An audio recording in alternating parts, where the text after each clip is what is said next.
have to join us one more time. Welcome to the Lifewriting Podcast, where married authors and screenwriters, Stephen Barnes and Tananarive do talk about writing during stressful times, breaking into Hollywood, and balancing life. Every week, we'll share more tips on how to build a better life while you create your dream projects. Even if it's only one sentence a day, life writing is the application of the tools of writing to life and the tools of life to your writing. All right. What are we talking about today, hon? We're talking about, there was a big Twitter kerfluffle, and I'm going to use the word kerfluffle because you don't get to use that word very often, over outlining. And I thought, okay, let's get into it. Let's get into a conversation about outlining, because this is something that all writers face at a certain point, is the question to outline or not to outline. Well, if they don't face the question, those are still the two major divisions. Some people just do what they do and they don't really think about what they're doing. This is all road trial stuff on the hero's journey. This is just the process that you're going through as you move towards your career. And in terms of the life writing pattern, this is, if the first step is writing a sentence a day, this is the second step, which is writing 1 to 4 short stories a month, where you actually do have to start concerning yourself. So there's a format that you would like to have as we talk about this. So you go ahead, take control. We'll be getting into all that soon. But first, I wanted to mention that we have an incredible guest lined up for next week's podcast. Do you want to say who it is? It's someone you know better than I do. It's my little brother, Rodney Barnes. We're not related, we're brothers from other mothers. Rodney is just an amazing creative force right now. Just comic books, television, comedy, drama, film, Philadelphia. Yeah, stand up. Oh, I forgot he did stand up. Well, he doesn't do it, but he writes jokes and works with people like Chris Rock, people like I forget who the other people are. Hey, that's enough. Yeah, he's an amazing guy, and I treasure his friendship, and I know it's going to be the kind of conversation that's going to be hugely useful. So for a lot of you, you'll be getting this, you'll be hearing this after, months from now. So all I'll say is you're definitely going to want the next podcast in the list. If you're listening to this one, definitely get that one too. A lot of you might know Rodney from his new show where he's a showrunner. It's on HBO Max and it's called Winning Time: The Rise of the Lakers Dynasty. So I believe he's the executive producer on it, and he wrote cooperatively wrote all but one of the episodes. So his taste, his voice is all over it. So go ahead.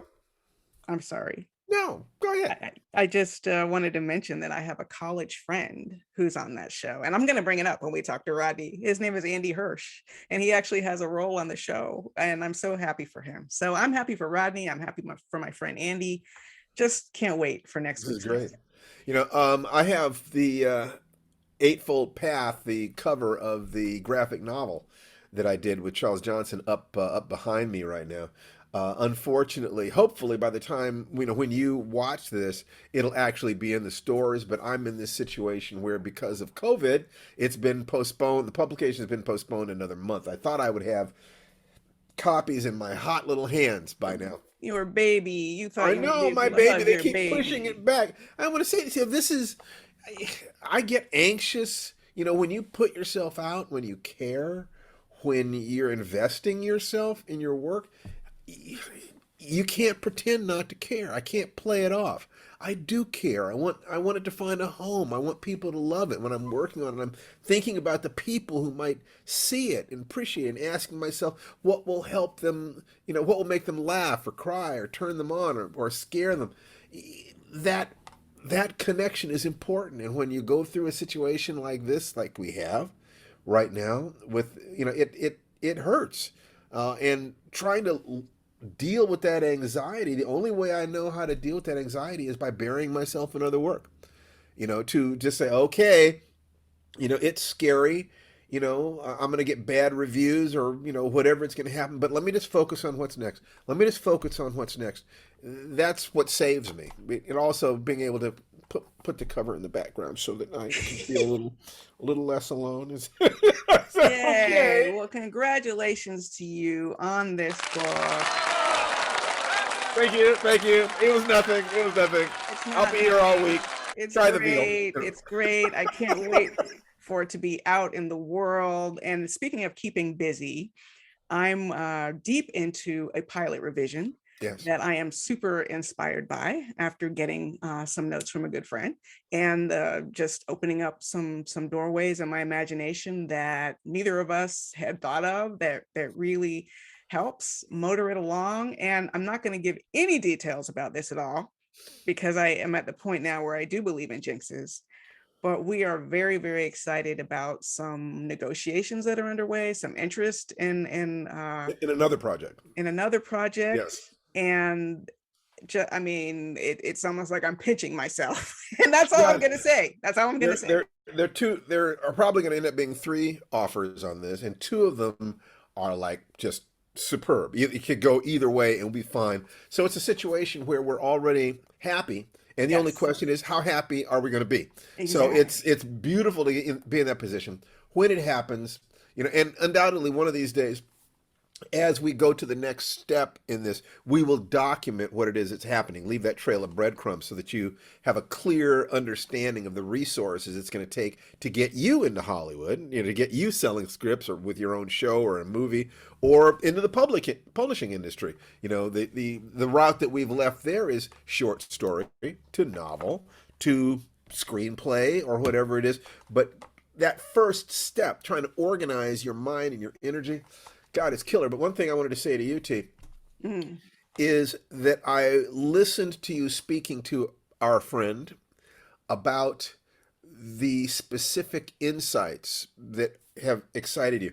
And the way you were talking to him suggested to me that he was waking something up in your head that was always there. But it's, the right mentor, the right teacher can, with just a 5-minute conversation, change your life. Well, Change your life. So it was, I don't think you're hallucinating. You really are in a different space about this. even it was maybe what, a 15-minute conversation, if Yeah, maybe that. so. And even so, I really did feel the sense that, and this is someone who's much more experienced than either of us in television, which is part of it, obviously, but it was like they were shining a flashlight in a dark corner of my Well, imagination. and then the And all of beautiful, a sudden it was like, oh, well, it's even better than that. Because they are so accomplished, we can actually watch episodes of one of their flagship shows while reading the script so that we yes. can see, oh, this is how he described it, this is how he structured it, and this is what the art director and the cinematographer and so forth did with his verbal instructions. To understand the connection between what's on the stage and what's on the page, is, well, this is why I wanted to do Danger Word. I wanted you That's our to, short film that came yeah, out in our short film 2013. that you can see it at www.dangerword.com. I knew, first of all, I consider you to be a creative genius, T. As I And consider you to be, darling. that's fine. I'm not putting myself down. I'm just saying how I see you. Um, it's, but I knew that until you had actually seen your words spoken by an actor, preferably being on the set so you can see what they're doing with it, how they're workshopping the language in order to find the subtext, so forth. I knew that until you actually saw that process, it's theoretical. And it's different from writing dialogue in a book. It was Because very empowering. yeah, it absolutely was. It absolutely was. So I guess that's to say for our listeners that you want to take these things into account. But I also wanted to get it on the record that my baby just made a leap, I believe, in terms of her ability to do this. And what I said to her yesterday was, I want you to go deep, deep, deep, deep into this and teach me, that you're going to learn things on while you're doing this. I don't know because I've not been in the position of our friend, nor do I have his specific skills. You're actually working on a project where you can apply those skills, so you're going to learn. And I will empty my cup and be a willing student to you when you're ready to teach me. Well, we spoke near the beginning of this podcast about how you came up with a great leap in structure that really got this ball rolling. But I can't wait for you to see what I've been doing with the feedback we got from our friend. So that will be very exciting. And also very exciting is that our podcast has reached a milestone. What's We that? got our first listener voicemail. So how about that? Very exciting. Yes. Are you set up to play it? I am set up to play it. Let's hear it. And this is someone I had seen tweeting about it, but the tweets are private, so I couldn't retweet them. And they were kind enough. And in fact, any of you can do this. If you go to our podcast website, which is www.lifewritingpodcast.com, you will see instructions on how you can leave a voicemail. So this is the voicemail we got. Hey, Steve and Tananarive. This is Amy in Northern California, just popping in to say how much I really, really am enjoying Lifewriting Podcast. It is such a breath of fresh air. The both for its content, the way that Steve and Tananarive provide life examples for how to move in the world, and how writing can be incorporated in your life, and how you feel about yourself and how you look at the world. It's fantastic. There's so much useful information, so much goodwill that just comes through your relationship with each other and your guests, and your guests are always really fantastic. I just am really thrilled. I'm so happy that you two came up with this concept and are delivering just so much useful and fun information. It's a really terrific podcast, and I'll be recommending it to everyone in my network. So just wanted to say thank you. We appreciate you. Keep going. Thank you. Woo!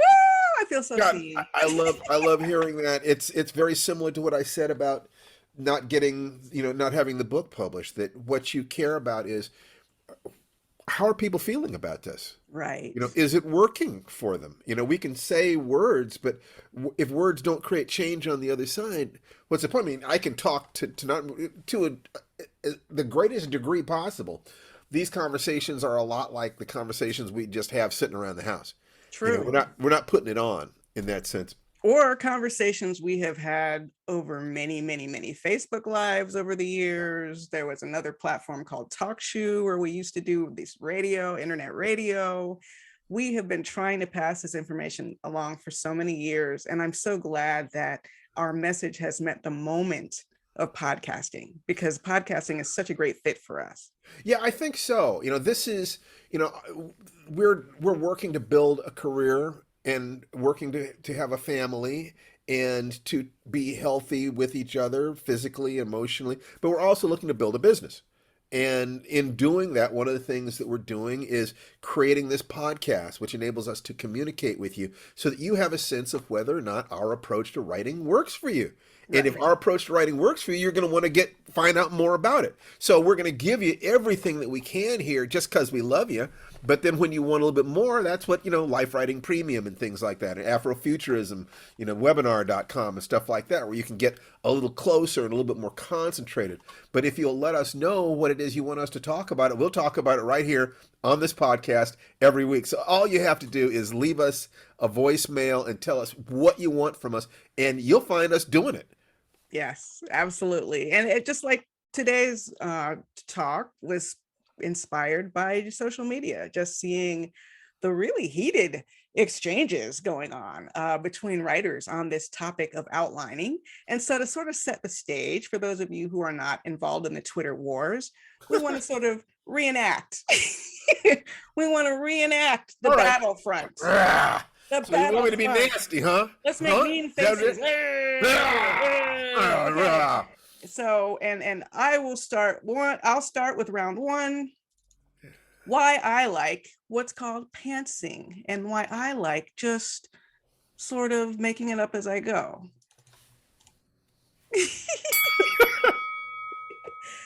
All right. All right, let's see what you got.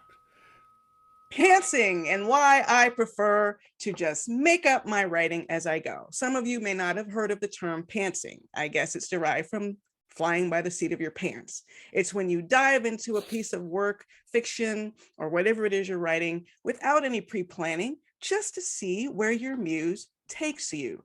Your muse is your inner child, and the inner child likes to run free. That is your greatest creative space. I spend all day in structure. I spend all day in meetings, taking calls, meeting deadlines. When I'm working on my heart space, which is my fiction, I want to be liberated. I don't want to be constrained by any rules. I want to, and in fact, what if I write an outline and it turns out it just would have been better if I'd made it up and let the characters show me what the story is instead of telling them what to do? Pantsing is the only way to go. All right, Oh, you take it away. okay, ding ding. All right. So speaks the amateur. Professionals understand that their time is worth money. They understand that they have to. If I've got 6 weeks to turn in a script, I don't have the time to write it, find out that it's crap or not what I wanted to do, and start over again. Every day I see people complaining that they don't know what the end of their story is. You know, they just started writing because they were in a white heat. They got this great idea, but they don't know how to end it. So they end up writing a book, and they get to the last third of the book, and it's like, I don't know what I'm doing anymore. I don't know where I'm going. The characters led me astray. The characters took me off the path. When? Well, Oh, yeah, it's like that. It's like that. So what you do, what a mature adult does, is if your kid keeps running out into the road and almost getting hit by a truck, you can't just respect what the kid wants to do. You have to fence off your yard. You have to create a safe space for the kid to play. And that's what your outline is. Before you start writing, you know, oh, is this a story? You take the hero's journey, for instance, and you say, okay, is there a character? Do they want something? Are they prepared to move forward? Do I understand the kinds of things that they're going to do? Maybe come up with 3 examples of the kinds of things they do. What do they learn? Who do they meet? What is the biggest point of problem? How do they solve the problem in a way that allows them to grow as a person or to demonstrate some quality about them that is important to do? And then do I show them moving to the next level in their lives? Or if they fail, show them dropping back. If I can have that, and it might be no more than a paragraph or two to create an outline, or a page, or a few pages, depending on the length of the project. But to deny structure is like having a body with no bones. You know, it's like, well, you know, there are people who can do that. You know, Stephen King talks about he's a pantser. He sits down and he can just do it. And that is such an advanced level of the game that unless you are 100% certain, no, you're likely letting your ego, you know, you don't let your ego get your butt in trouble. That's all I'm saying. That's all I'm saying. Amateur. okay. Well, the funny part about this, I mean, full disclosure, I'm not a pantser. I mean, the only time I don't outline is when I'm writing short stories, say. Right. And that is the one time I will indulge the part of myself that does just sort of want to discover the story. But even so, I have to admit, since short stories often are not the top priority in my writing life, I have paid projects or I have pitches I'm doing, and I have to walk away for a week, sometimes 10 days. I will write notes to myself about what is even supposed to happen. I have literally gone back to stories that I started, like I have a great first page, and then I don't remember what I was going to do after that. So even with short stories, it can sometimes be a good idea to do a little bit of outlining, but I will say this. I understand and appreciate you as writers who feel overly stressed by even the very idea of an outline. It dampens your spirit. It puts out your fire. It makes writing feel more like work to you. and you don't mind going through 3, 4, 5 drafts to kind of find the story, and that's what writing feels like to you, listen, if it works, if you're creating publishable work, or work that your reading group or your beta readers say is excellent work, then I can't argue with you and say it's not working. But what we're going to talk about today on the pod is the benefits of outlining. Well, I think that we can talk about the benefits of either. If it, I don't want to come down on one side or the other, because all that matters is what it is that you said. Are you getting the work done? Yeah. If you're on the life writing path and we want you to be writing 1 to 4 short stories a month, are you finishing that story?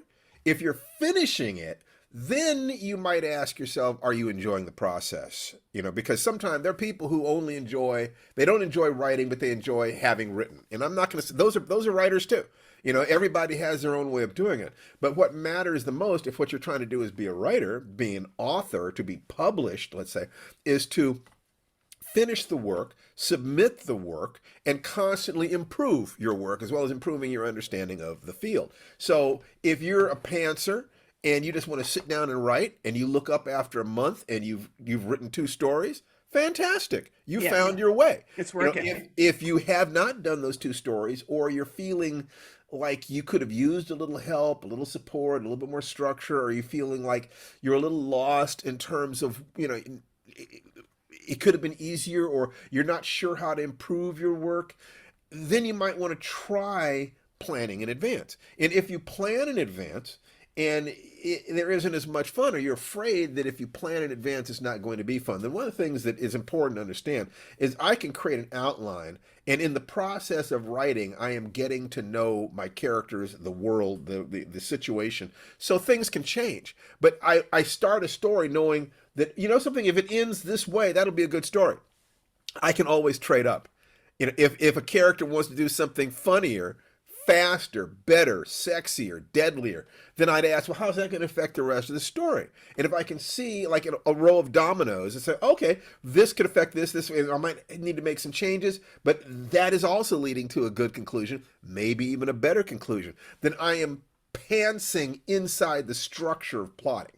Or from the other way, I am plotting in order to create a safe space within which I can just write what the heck I feel like writing. On any given day, when I'm writing, especially if I'm doing the process that I use of going from script, from outline or treatment to script to prose, when I'm just writing script, I have no idea what these people are going to say. I might have a loose idea of what I want to happen inside a scene.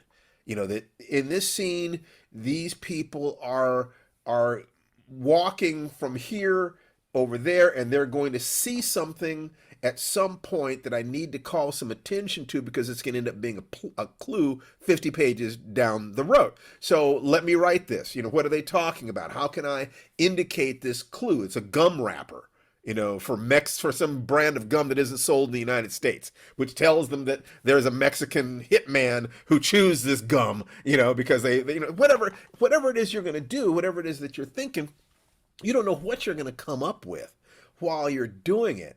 But if you have a structure that if you executed this, it's going to be okay, there is a tremendous amount of confidence in there. You then combine that with the understanding that your first drafts are going to be crap. Don't even worry about your first draft. Now, you do things a little differently there. That's the question of, do you just write straight through to the end, or do you fix it as you go? That's probably another conversation. That's another conversation. It's another conversation. I'm a buffer and a polisher. I don't move on until I think that page is done. And that is, and it works beautifully well. The important thing is that whatever process you're using, does it get the results you want? If it does, God bless you. If it doesn't, change it up. So I would like to take a moment to explain some terms for those of you who are like, well, what do you mean when you say outlining, right? The most basic form of an outline is something called a beat sheet. A beat sheet is something I learned about when I started screenwriting. And it's basically bullet points. This happens, this happens, this happens. It doesn't have a whole lot more than that. If I were writing a beat sheet for Get Out, for example, I'll use that as an example because y'all should have seen it by now. Okay. Okay, so the first beat is a Black man is lost in a suburban neighborhood and gets abducted. Boom. A white woman is shopping for pastries for breakfast. She goes to her boyfriend. They're about to visit her parents. He says, "Do they know I'm Black?" Now, often in a beat sheet, you don't include dialogue, but obviously, dialogue like "Do they know I'm Black" is very central to the whole idea of this movie. So, in that case, yeah, you could just say he asked if her parents know he's Black, but you can also write that as dialogue. And then on the road, they hit a deer. The police officer asked for his ID for no reason. When they get to the house, the parents are very welcoming. You see what I'm doing with this? It's just this happens. There's no. Yeah, that last beat is the parents are too welcoming. Yeah, right. They're They're too bending welcoming. over backwards to make him comfortable to the point that he feels uncomfortable. Yeah, good point. So- So that is a beat sheet, and it's Yes. literally you can write it as bullet points. And what I would call an outline is when you take those bullet points out and you say just a little bit more about every single one of those beats, like especially the significance of the scene. Like, why is this scene in the story for you? You know? No, so if you take a look at, like, I tend to use it, the hero's journey, and you say, this is where the character is going to start at the beginning, this is where they're going to get to at the end. What is it that needs to happen along the way so that whatever the climax of the story is will have the maximum emotional impact on the reader or the viewer? That means that suggests other scenes. They have to learn this. They have to have this. They have to be these obstacles. You have to raise the stakes so that people can feel how hard they've worked to get there, so that by the time they get there, we feel like it's great victory at great price. If you take a look at any movie that is successful on kind of a, I don't want to say trivial way, but let's say any Marvel movie. Marvel movies are not great art. They are great craft. They are great craft, and they really understand how to structure to create an audience payoff. Even if you don't want to write Marvel movies, it would be really useful to understand that they set up things at the beginning that get paid off at the end. They just do this. To watch a couple of those movies and write down what's happening in this scene, what's happening in this scene. If you will do that, or you could start with a Twilight Zone episode. Go on, you can get that stuff on YouTube. You can get it on cable, because the half-hour Twilight Zone episodes, many of them were perfect little short stories. And you can watch them and write down what's happening in this scene. What do you think it means? What do you think it means? If you can read that outline, and it's no more than a page or even less, so this happens, this happens, this happens. And is that the basics that you need to have the irony and the payoff or the fear or the twist work at the end? If not, you work with its bones. After you've done this enough times, a master craftsperson will have all this in unconscious competence.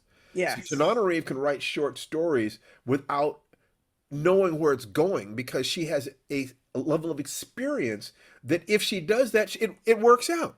It's not just that you know stories, it's that you understand your process, Right. that you trust your process. And so you can afford to have fun writing a short story, because most of the time you actually do get there. When was the last time you started a story that you couldn't finish? It's been maybe 3 years. Yeah. 3 And years. so, how many stories have you written since then? Probably 4 or 5. Yeah. Maybe So, 6. So basically the idea is that she knows that in, only 15% of the time, or 20% of the time maximum, is it not going to work out. And you're having fun, and you're also exploring yourself. So it's absolutely worth the investment of your time and energy to do it in the way that's the most fun. 80% of the time it works out anyway. So why not? Why not have And fun? to expand on my definitions, there's also then a treatment, which usually you hear spoken of in Hollywood, television, and film. And a treatment really is a fancy name for an outline, but I guess I would say, generally speaking, they are longer and more detailed. Just for an example, a few years ago, by a few, I mean many, many years ago, Steve and I were pitching my novel, The Good House. We got it set up at what was called Fox Searchlight at the time, and we were pitching based on a mini treatment. We basically told them the whole movie, beginning to end. And it was so detailed that we were able to write that script in only 2 weeks, because it was probably about 15 to 18 pages, I would guess. What was could be, yeah. I mean, it was, the what Robert McKee, Saint Robert, says is that if you create your treatment properly, and sometimes treatments are longer than scripts because they have notes in them and research in them, and you just do it until you've got everything that you need to know about that world, but you haven't written any dialogue or very, very sparingly. That you write that treatment until you're ready to burst, until those characters are dying to talk to you. Now that's plotting taken to an extreme. So most people, what other things that I do for plotting is I write story elements on index cards, on scan cards, on post-it notes. I use massive pads of paper. I use whiteboards or blackboards, and and every time you create an outline of something and use a different medium, the story looks a little differently. That every time you can take the same information and put it into a different form. This time it's on an outline on Google. This time it's a stack of index cards that you're carrying around in your pocket. This time it's the scan card system, which I love. This time it's post-it notes that you're sticking up on your wall. Every time you take the same information and put it into a different form, you learn something new about the project, and you learn it relatively painlessly. It's that painless thing that I really like. It's the low-hanging fruit. I will just, every day, I'll just do the stuff that's easy that day, and I then trust my unconscious mind to take me further into the project, so the next day, new things are easy. Things that were hard previous day, it was hard on Monday, it's easy on Wednesday. That's a good way to address this issue of boredom, constraining your inner child to rules, like people who want to feel liberated. If you need to use color-coded index cards to make it feel pretty and fun, well, do that. You Why can not? maybe trick your inner child into outlining if you need to, trick your muse into outlining if you need to. But I'd like to talk about some of the biggest reasons that Steve is holding up some of his colorful index cards right That's now. right. If we're not joking about this stuff. This is what we actually do. We actually use this every day. We're talking about the stuff that we use every day. So there are a lot of good reasons to learn outlining. I taught in Antioch, University of Los Angeles's MFA program for maybe more than 10 years. And I've taught at VONA, Voices of Our Nations. And one thing I always tell my students, learning writers, is that it's a good idea to at least practice outlining, even if you don't think you're going to continue to outline. It's just a good skill to have in your back pocket. And there are some practical reasons for it that have nothing to do with your own creative process, or at least not directly. Because listen, if you've ever tried to get someone to read a whole script, or God forbid, a whole novel, you know how tough it is to get really, really good insight from readers, to find that person who has both the skill and the time to turn around meaningful notes. Well, guess what? If you write a detailed outline, which is 15 or 20 pages, it is a lot easier to get someone to read that. And they can tell you without you having to write 200 pages into it that, that second act was really saggy. There wasn't enough incident. It really felt like you were treading water. You need more of an obstacle. Everything else looks great, but that second act, I was bored. And my thing that, once again, from St. Robert McKee, I like outlines that are 3 pages long, to force myself to squeeze down everything I think I know about a story to just 3 pages, first act, second act, third act. Maybe 4 pages maximum, with a mid-act climax, to see, does the story work? Does it work in that condensed form? If it does, then once again, there's nothing that's sadder than somebody talks about having worked on a book for a couple years and can't come up with an end.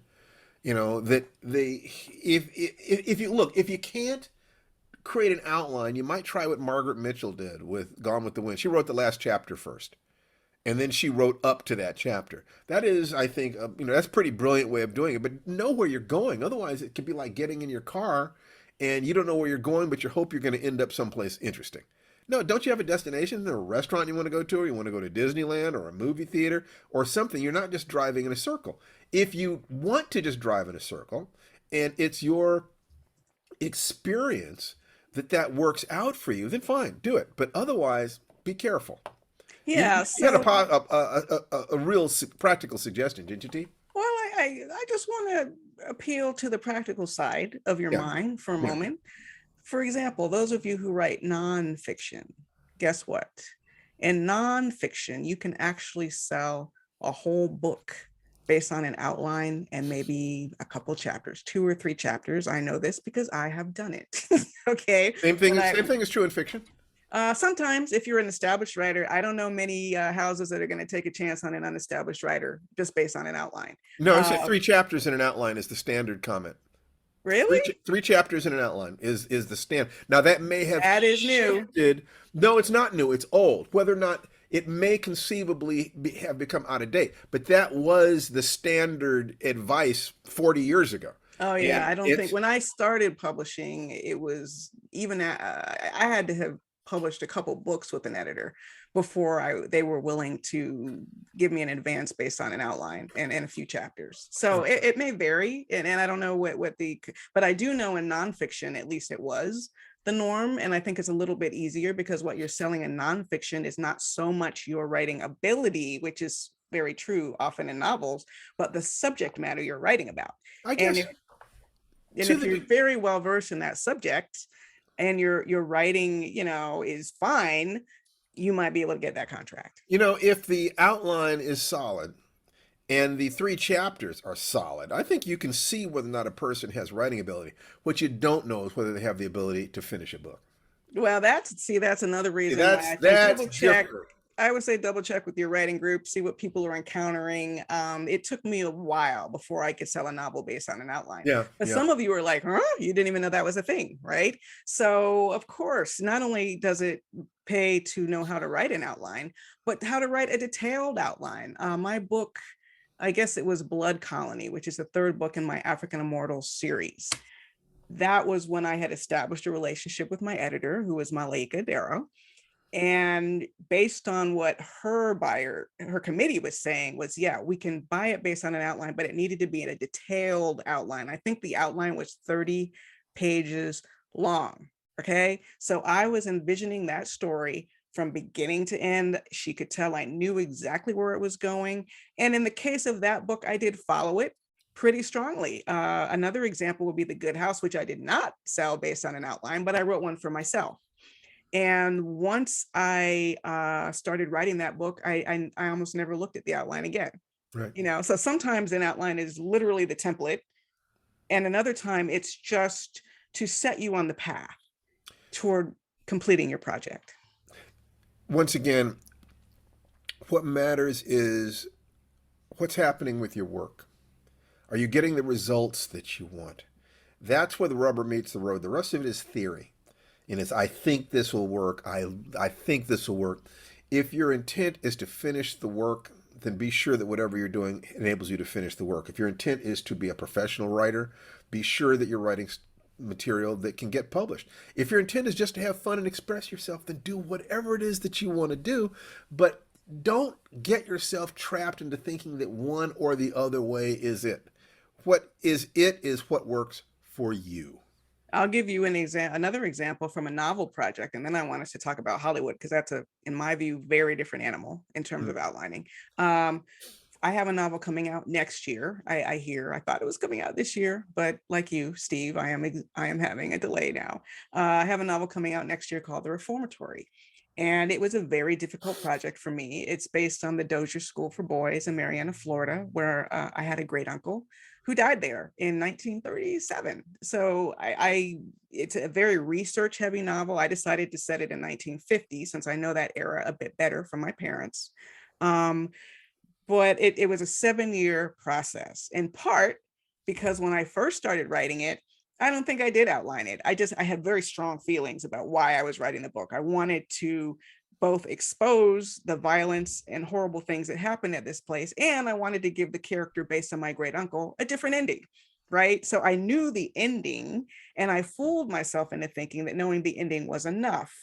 But as I kept running into barriers along the way, what feels like writer's block, which I don't really believe in, writer's block sometimes is a lack of research, but also writer's block is literally just an emotional block to your project, period. It's not that you can't think of the words, it's that you don't want to engage with it. And in And my we're case, going to need to do a show specifically on writer's block. right, we should Doesn't do count. knocking out writer's block. But I finally realized that I was lying to myself about my forward progress on the novel. I was not making enough. I got to a certain point where I ran out of just pure imagination. And I really needed to know what was going to happen next, right? So I used our life writing principle, and this is absolutely true, of a sentence a day. Instead of writing a sentence a day on the actual novel, I made myself write a sentence a day on, what do you think? Outline. My outline. Absolutely. And in doing that, guess what? It forced me to let go of my BS, to engage with the work and actually ask myself, what do you think is going to happen next? And it was immensely helpful when my wagon wheels were stuck in the mud, as they were. Now, over those 7 years, I was also learning screenwriting, and we were raising our son. So it's not like I wasn't doing any writing. I was doing a lot of writing. I just wasn't doing enough writing on that project. Right. Can we talk about Hollywood? Yeah, let's do that. Now, in Hollywood, if you're not going to write a spec project, in other words, if you're writing a spec script, you could conceivably write a spec script as a pantser. I would still suggest that you outline, because that process of going from, an idea to a stack of index cards to a few pages to 3 pages to 30 pages, and then you just turn that 30-page outline into a script, that process is very well understood, and it is used by countless professionals to get their best work every single time. Tell them what a spec script is, honey. Some people may not A know. spec script is a script that you write without anybody having given you any money for it. So Right. you take out a whole script. You wrote it on, speculatively. Yes. That you weren't paid to write it. You're writing it to either explore an idea or to have a sample, a work sample that you're going to show to somebody. You get that spec script, you send it to an agent. You write the Writers Guild of America. Ask them, give me a list of agents who are willing to take a look at spec scripts from unproduced authors, unproduced screenwriters. They'll give you that list. You send your spec script in, and sometimes somebody will say, "Hey, this isn't bad," and they'll engage with you and send it out to TV shows or whatever. So, and it can also be a writing sample to get a job writing for a TV show. Yeah, usually though, if you're going to do that, you don't write a spec script for that show. The advice is you write a spec script for another show, and then you send it, because there are ins and outs to the shows that you don't understand. You don't want to accidentally step on somebody's last nerve. But if you've written it, they often can't afford to look at a script for their show because they're afraid of getting sued. True. Because people are very litigious. True. So that's one thing, is the spec script. But if you're going to sell in Hollywood and you don't have a completed script, in all likelihood, you're going to go from a pitch, to walk into a television office, and say, okay, this week I think that this is what these characters will do, and it would be this, and this. And they might, talk to you about it. They might love your idea. And if they love your idea, sometimes they want you to give them every single thing that happens in that episode. Other times they will buy your idea and say, okay, flesh that out. Or even give me a page and a half. That's right. Give me a page and a half. Sometimes they will pay for that page and a half, but a lot of times they'll say, go away and come back with a page and a half. And if you do that, then they're not going to give you that money unless they know that you've at least got a story that can work, and you're going to present that story in a professional way, which is basically you're telling them once upon a time, and you say that, the characters do this and they do this. It's almost as if you were describing that a episode that you saw last night on television to a friend. And I don't want to rewind back to something very, very important that you said. Sometimes they pay you. Very often they pay you. Literally, an outline is a part of the deal that your agents are going to negotiate with you. Sometimes it is worth tens of thousands of dollars to write 1.5 to 3 pages. So does that get your attention?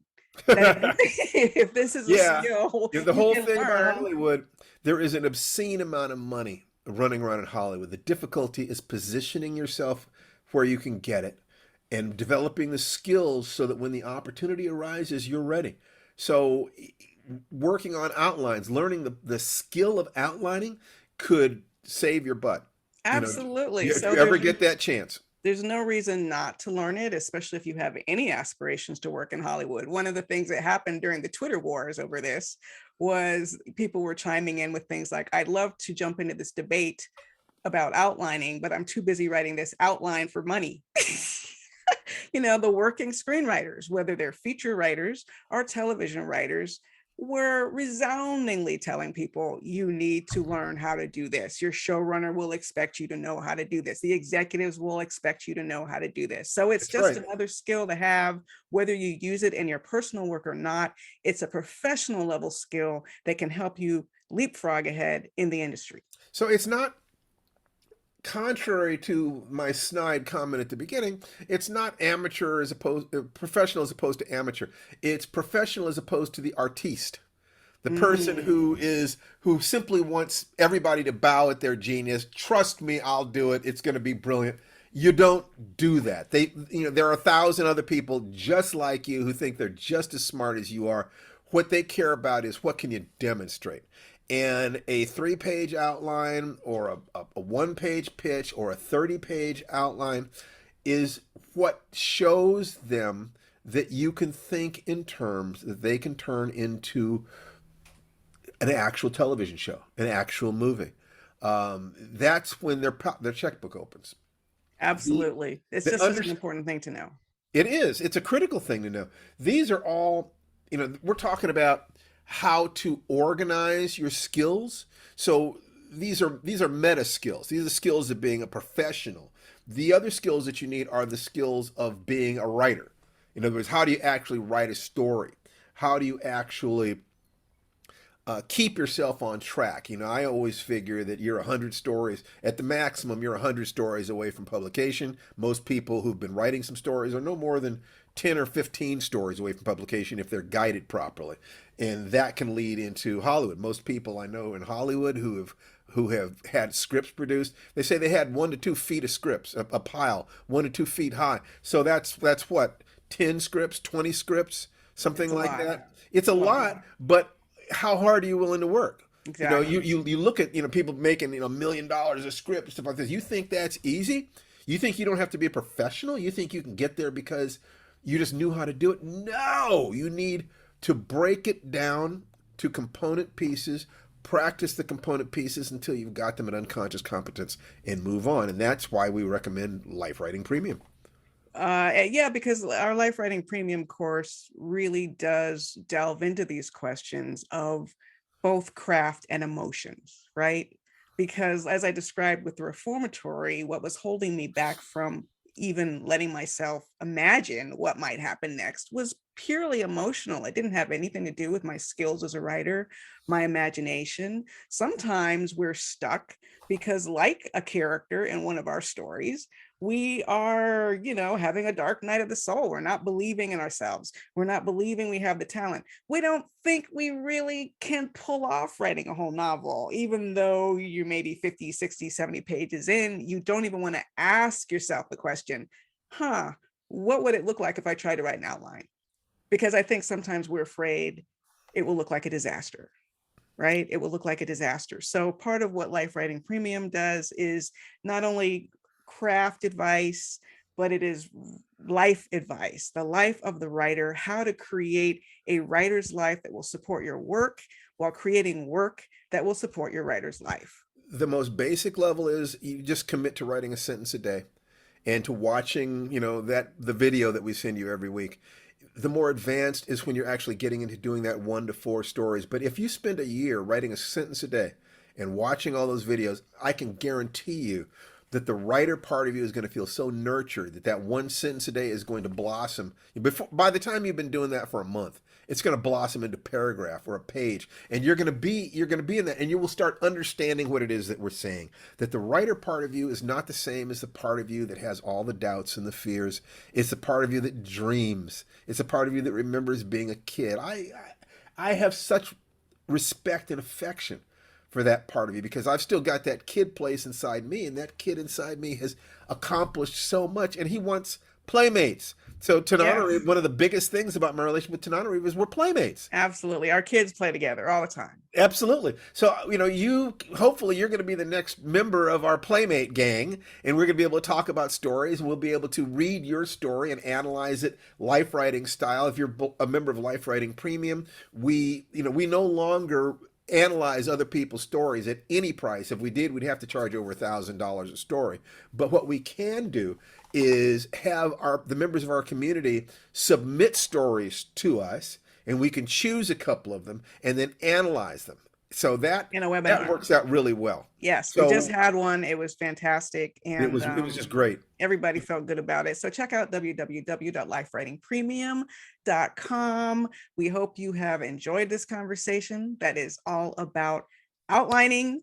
And no matter which you choose, just try outlining. Just if you've never done it, especially, or if you've done it and you felt like you were a terrible failure at it, practice it a little bit. You might surprise yourself.